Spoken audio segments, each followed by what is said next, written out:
اسی کانٹیکسٹ میں یہ جو اس وقت ملکی حالات ہیں اس کے اوپر بھی تھوڑی ڈسکشن کروں.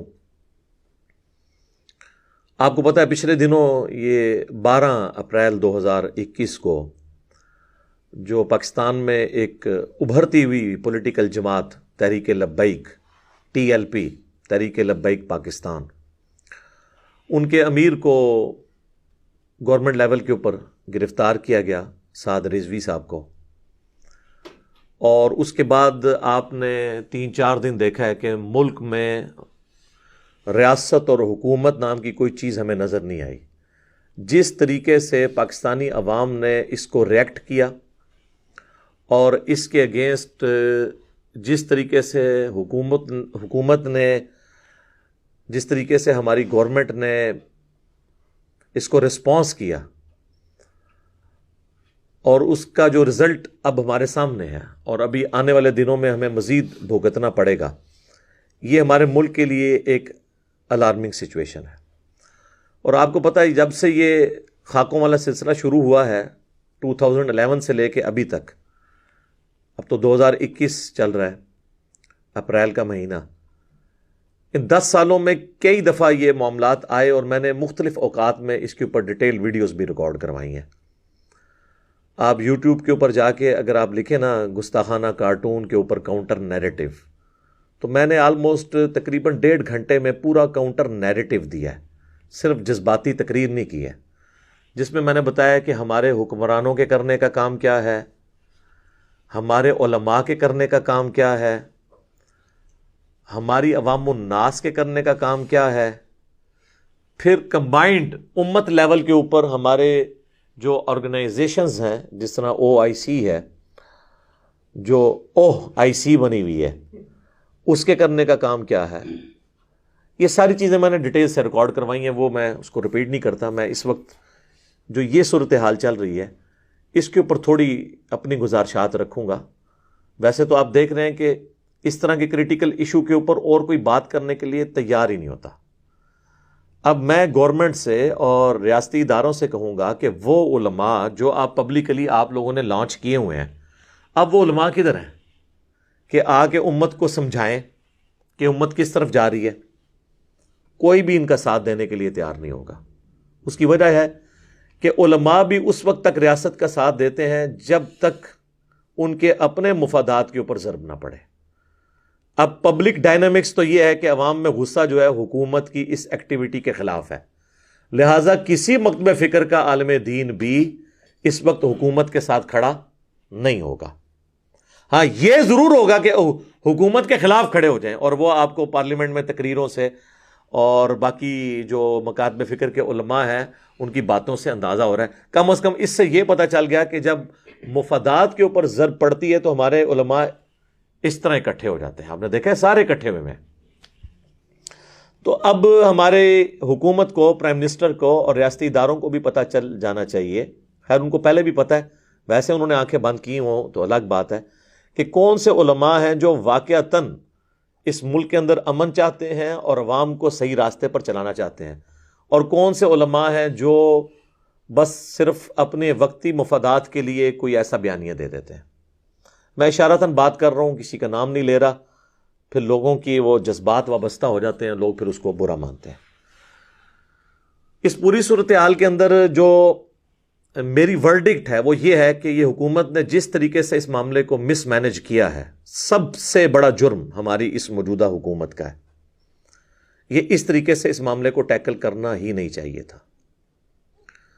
ابھی تو 20 اپریل آنے میں کئی دن باقی تھے. ایک جسٹ اناؤنسمنٹ کے اوپر آپ 10 دن پہلے پریمپٹیو رائٹ کو یوز کرتے ہوئے کہ یہ ہو گیا تو پھر یہ ہو جائے گا، آپ ایک ایسی جماعت کے سربراہ کو گرفتار کر لیتے ہیں کہ جو مکتب فکر سب سے بڑا مکتب فکر ہے ایٹ لیسٹ پاکستان کے اندر. بہت زیادہ محتاط اندازہ بھی لگائیں تو 70% سے زیادہ بریلوی مکتب فکر کی عوام الناس ہے پاکستان کے اندر، اور اس میں بھی سب سے زیادہ ڈائنامک جو جماعت ہے وہ تحریک لبیک ہے. اب میں یہ جو گفتگو کرنے جا رہا ہوں، کوئی یہ نہ سمجھے کہ میں اگر کوئی ایسی بات کر رہا ہوں جو تحریک لبیک کے حق میں جاتی ہے تو میں کوئی ان کے ساتھ کوئی ذاتی ہمدردی رکھتا ہوں. میں تو دنیا کے ہر انسان کے ساتھ ہمدردی رکھتا ہوں ٹروتھ لور ہونے کے ناطے. سب سے زیادہ اگر دنیا میں کوئی افیکٹ ہی ہے نا کسی جماعت کا تو وہ میں خود ہوں. مجھ پہ جو 2 دفعہ مرڈر اٹیمپٹ ہوئی ہے، ایک دفعہ 28 اکتوبر 2017 کو، اور ابھی ریسنٹلی جو 14 مارچ 2021 کو، یہ دونوں اٹیمپٹ جو ہیں وہ تحریک لبیک سے تعلق رکھنے والے مختلف 2 بچوں کی طرف سے ہوئی. میں ان کو بچے ہی سمجھتا ہوں، ظاہر ہے میرے تو ابھی 43 ایئرز ایج ہے، وہ 20 سال کے تو میرے بچوں کی مانند ہے، اور مجھے ان پہ کوئی غصہ بھی نہیں ہے. غصہ ان کے اوپر ہے کہ جو لوگ اس طرح کے بچوں کو کی غلط تربیت کرتے ہیں. یہ تو قابل رحم ہے. تو میں تو ڈائریکٹ افیکٹ ہی ہوں اس جماعت کا. میں یہ نہیں کہتا کہ جماعت لیول پہ وہ لوگ لانچ ہوئے ہیں، لیکن جماعت سے ہی متاثرین تھے. اس کے باوجود میں کہوں گا کہ حکومت نے جس طریقے سے تحریک لبیک کے ساتھ ڈیلنگ کی ہے یہ بالکل غلط طریقہ ہے. ایکسٹرا جوڈیشل ایکٹیویٹی پرفارم کرنا اور ایک خام خواہ کی FIR کاٹ کے اس کے اگینسٹ آپ ایک بندے کو گرفتار کرتے ہیں تو ظاہر ہے اس کا ریئیکشن تو آنا تھا، اور جب ریئیکشن آتا ہے تو آپ نے فوراً ہی اپنا وضو توڑ دیا اور اس جماعت کو کالعدم ڈکلیئر کر لیا. تو یہ تو آپ اپنے بیانیے کی نفی کرتے ہیں. ایک طرف آپ کہتے ہیں کہ ہم نے تمام لوگوں کو قومی دھارے میں پولیٹیکل جماعت کے طور پر لے کر آنا ہے، نان اسٹیٹ ایکٹر نہیں ہونے چاہیے، بلکہ جو الیکشن کمیشن آف پاکستان ہے اس میں رجسٹرڈ ہونی چاہیے جماعتیں تاکہ قومی دھارے میں آئیں. جب کوئی جماعت قومی دھارے میں آتی ہے، الیکشن لڑتی ہے، پھر آپ اسے کالعدم بھی ڈکلیئر کر دیتے ہیں. تو کسی ایک جگہ تو آپ قائم رہیں.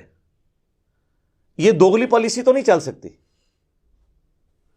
یہ اسٹیٹ اپنے دشمن خود پیدا کر رہی ہے اپنی غلط ایکٹیویٹیز کی وجہ سے.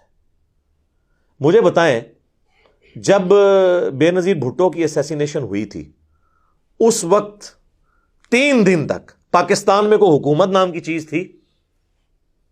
ٹرینوں کے ڈبے تک جلا دیے گئے، ATM مشینیں لوٹی گئیں، ریاستی ادارے کہیں نظر ہی نہیں آ رہے تھے، ملک انہوں نے حوالے کر دیا تھا عوام کے. اس سے تو بہت کم یہ سچویشن ہوئی ہے تحریک لبیک والوں کی. تو کیا اس کے بعد پاکستان پیپلز پارٹی کو کالعدم ڈکلیئر کر دیا گیا تھا؟ نہیں کیا تھا. تو تحریک لبیک پاکستان کو کالعدم کیوں ڈکلیئر کر رہے ہیں آپ؟ یعنی لوگوں کو مجبور کر رہے ہیں کہ وہ پولیٹیکل دھارے سے نکل کر اسلحہ ہاتھ میں اٹھا لیں. یہ جو چاند ایک ایکٹیویٹیز ہوگی کہ انہوں نے پولیس والوں کو پکڑ کے مارنا شروع کر دیا، یہ تو سارے پولیٹیکل لیڈرز کی ماننے والے بھی یہ حرکتیں کر دیتے ہیں، اور یہ آئے دن اس طرح کے واقعات ہوتے ہیں. اتنی جلدی آپ نے ڈیسیژن لیا، اور ڈیسیژن اناؤنس کرنے والے ہمارے جو وزیر داخلہ صاحب ہیں ان کو شرم بھی نہیں آئی ہے. یہ وہ وزیر داخلہ صاحب ہیں جو الیکشن جب لڑتے ہیں تو اس کے اوپر لکھا ہوتا ہے مجاہد ختم نبوت، اور یہ خود ان کی پرانی ویڈیوز بھی اب یوٹیوب کے اوپر آپ کو مل جائیں گی، لوگوں نے دوبارہ سے اپلوڈ کر دی ہیں، کہ جب اسی تحریک لبیک کے دھرنے 2017 میں چل رہے تھے تو اس وقت یہی آ کے ہمیں یہ بھاشن دیا کرتے تھے کہ تحریک لبیک کا ساتھ دیں، ختم نبوت کے اوپر ہم کسی کو اس طرح ڈاکہ نہیں مارنے دیں گے، یہ نہیں کرنے دیں گے، وہ نہیں کرنے دیں گے. اور آج وہی جماعت ہے اور آپ ان کا ایٹیچیوڈ دیکھ لیں. تو یہ تو کوئی طریقہ نہیں ہے کہ آپ دوغلی پالیسی رکھیں. اور ہم سٹون ایج میں تو رہ نہیں رہے ہیں. وہ پنجابی میں ایک محاورہ ہے کہ گل کہندی ہے تو منو منہ کٹ میں تمہیں شہرو کٹاں گی. تو آج کل تو اس کا اگلا ورژن آ چکا ہے، یعنی بات کہتی ہے تو مجھے منہ سے نکال، میں تجھے شہر بدر کروا دوں گی، کیونکہ بات ہو اب تو بات ریکارڈ ہو جاتی ہے، ویڈیو ریکارڈ ہو جاتی ہے. ہوں گل کہندی ہے تو منو منہ کٹ میں تمہیں دنیا تو ہی باہر کٹ دیاں گی. ظاہر ہے جی وہ لوگ تو پھر جنت میں پہنچا دیتے ہیں نا دوسروں کو. تو اب تو کوئی شخص بھاگ نہیں سکتا، اس کے پرانے بیانات اسے ہانٹ کریں گے، ڈراتے رہیں گے.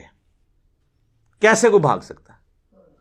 اور یہاں پہ ہمارے ریاستی اداروں کو بھی چاہیے کہ جب وہ 2017 میں پیسے بانٹ رہے تھے فیض آباد کے اندر، اس وقت ان کو کبھی یہ خیال نہیں آیا تھا کہ کل کو یہ اس طریقے سے ایٹیچیوڈ ہمارے گلے بھی پڑ